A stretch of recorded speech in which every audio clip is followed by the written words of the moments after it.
My name's Anthony Stonecipher, and I'm going to walk us all through replacing the rear tire on a 2002 Boss Haas with a small block. Your first step is to jack the bike up.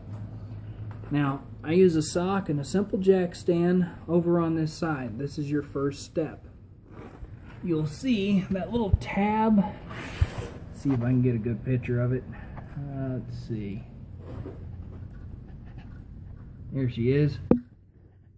That's your lift point, and you're going to lift up the bike with a hydraulic jack, preferably a floor jack, and then put the jack stand on your frame. I like to use a sock, kind of keeps everything from getting scratched. Once you've got the jack stand inside, or on that side, it'll be sitting pretty normal.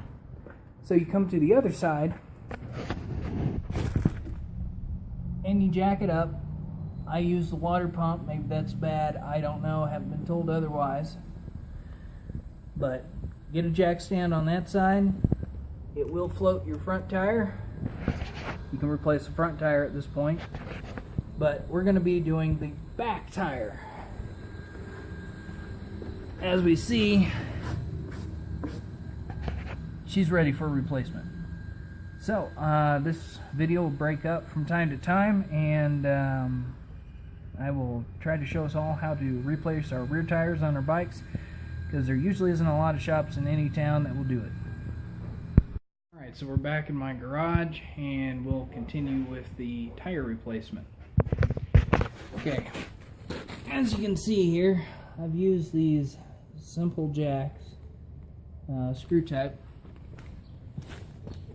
to lift up the back. You don't have to lift it up a bunch, just enough to get the tire off the ground, and you'll know it's off the ground when you can spin it. So, after getting it floating, you want to remove the seat.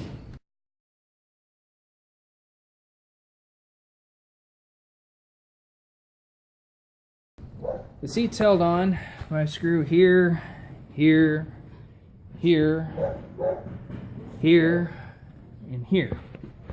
Now, this is kind of like one of those cooking shows where they've already got the finished product in the oven. I've already taken them out.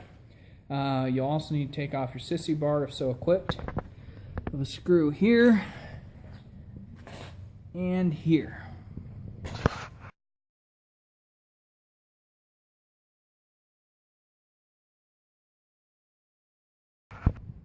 Now you're going to want to remove the bucket from behind the back seat, and it has two screws. Don't know if we can see them down in there. Just two screws, so we'll get rid of that, and then we'll move on to the three screws on the back. Okay, so I've got the three screws out of this. I'm going to turn around so maybe you'll pick it up better. But you're going to want to support your fender as you're taking out those screws, and you'll lay right on top of the tire. Now, I found I also have a broken rubber mount that I'll have to give some attention to. It looks like it caused me a bit of issue. But now your fender is just hanging. Now, over on your throttle side, just inside the fender right here, you'll be able to feel with your hand a clip. That's the wiring for your brake light, and your running light for the license plate. You'll have to disconnect that, and then the fender should come right off. Okay, so we've got the rear fender off. Looks something like that. And this is that plug. Don't know if we can get a good picture of it.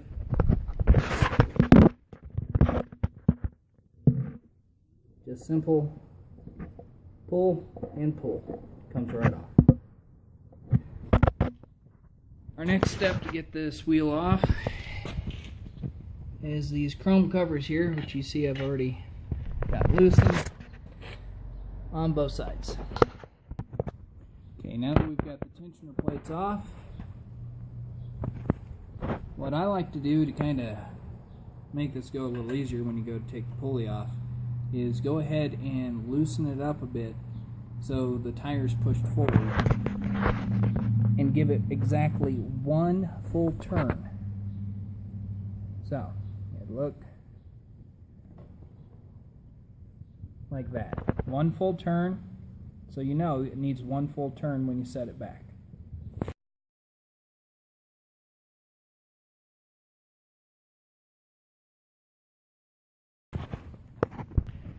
Okay, now we're going to loosen up the axle. You'll be taking a cotter pin out of this nut here on the brake side, and I'm using a 1 3/8. However, it has been modified before, so that could be the wrong size.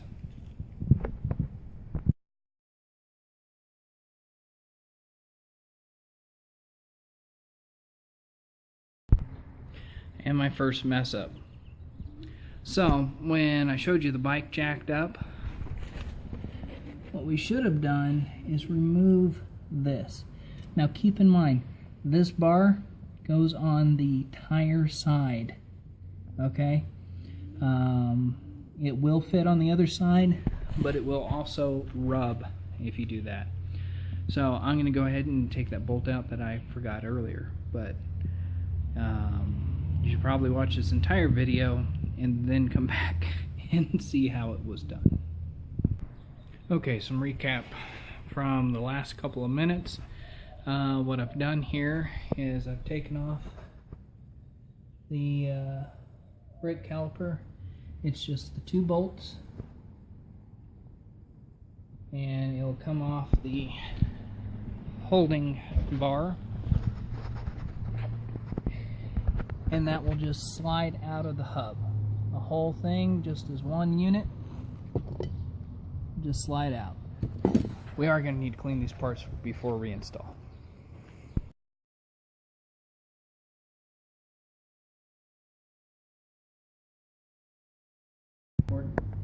Okay, so we're going to drive the axle out. I know it's a really bad video here, but it's a pretty simple process. I prefer using a wooden dowel rod. I don't have a wooden dowel rod, so I'm using a piece of 1/2-inch copper. It's a soft metal, and it's better than using a piece of hardened steel. I'm also using a rubber mallet.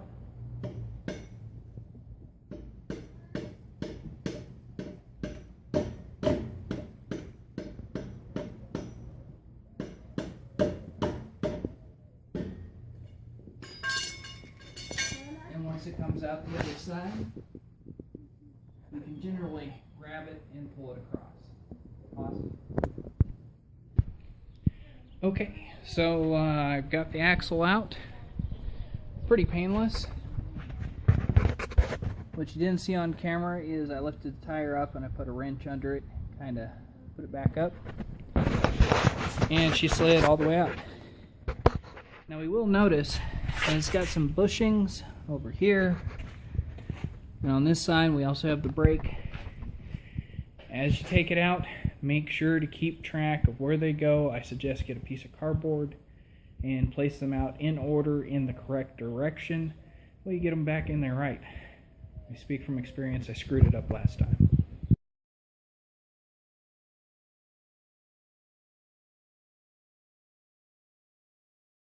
Okay, so we are back on the, what would be the clutch side of a bike.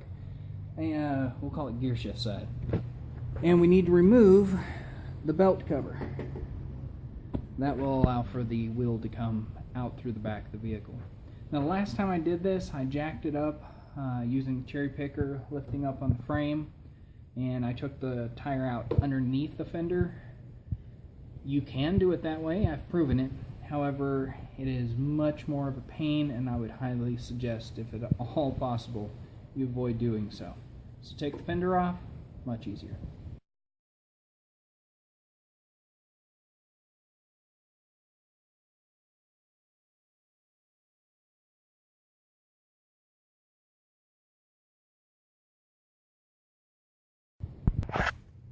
Okay, we're back. I was just going to note for everyone, this is a 7/16 here and a 7/16 on the back.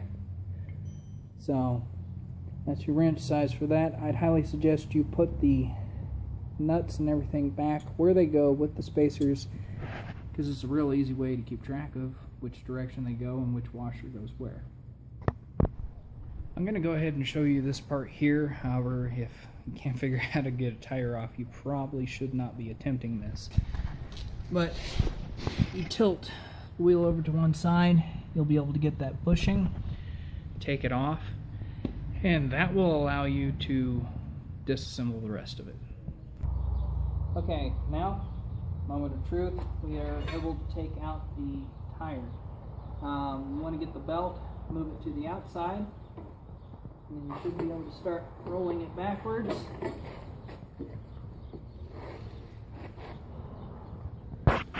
And you've got the complete assembly.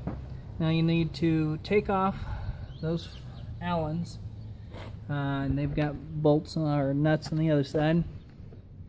You take those off. Then on this side you're going to need to take these Allens off, and it'll allow you to have holes in order to get a lug wrench to take that off. Once you get that off, you should be able to take this to any tire shop, and their tire machine should be able to throw in a new tire for you. Or if you're adventurous like I am, you can get a Harbor Freight motorcycle tire machine and wrestle with it yourself.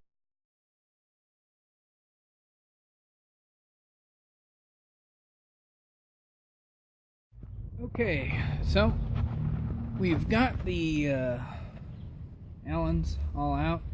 Now my suggestion to you would be to use the wrench to break them loose, then use the Allen to take the screw out, but that's up to you. But once you get it all disconnected, it should come right off. And then those holes you see there are where you can get a wrench and take the wheel off. Now when taking your wheel off, or the hub off I should say, you've got a few choices and tools at this point. At Walmart they have a 4-way that has these machined ends. Instead of being just cast, they will fit down in there, and it will make your life a whole lot easier. But it's up to you. It's under 15 bucks for an easier life. Last time I did it, I did not have this tool, and I used a 1/2-inch wrench, an extension, and a socket. Okay, so it's a little hard to do this one-handed, but if you sit on the tire, you can break them loose pretty easy. Then after you get them broken loose, lay it back down on grass and take them all the way out. Okay, so I've got all my lug nuts off, as we should be able to see here. So you should be able to just lift that off. Easy as pie. Go set it with the rest of your parts. Okay, moment of truth. This is where we get something we can actually take to a tire shop and they won't be scared of it anymore. Simply just lift the wheel up and off she comes. You may have noticed I mentioned taking off the pulley. That's what I did last time. Found out it was completely a useless step, so we didn't do that. So my wife will come a little closer, show you the difference between one tire that's been well used and a brand new one that will be going on tomorrow. Alright, well I hope that's helped you get it off, the bike in at least. And once I go to put this back together, I can try to make a video there, but you should be able to follow the steps in reverse. Put the wheel back together, put the belt back on it, put the brake system back on it, tilt it, put the bushing back on it. Of course you want to re-grease everything, your wheel bearings and such. But it really just goes back together in reverse. But I will try to make that video probably tomorrow. Thank you.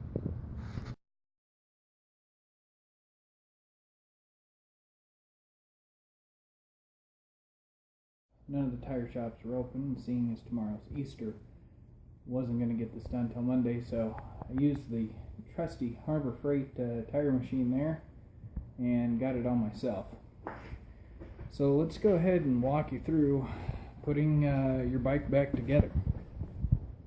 Alright. So I've got the tire cleaned up, I've got the hub cleaned up. She's all ready to go back together.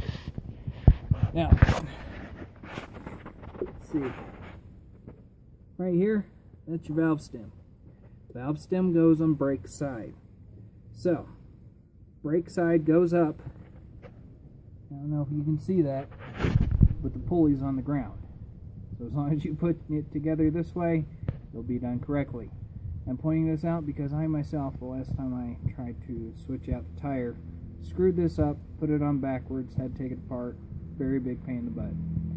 So save yourself some heartache, and remember, the valve stem goes up, and that's the side the brake goes on.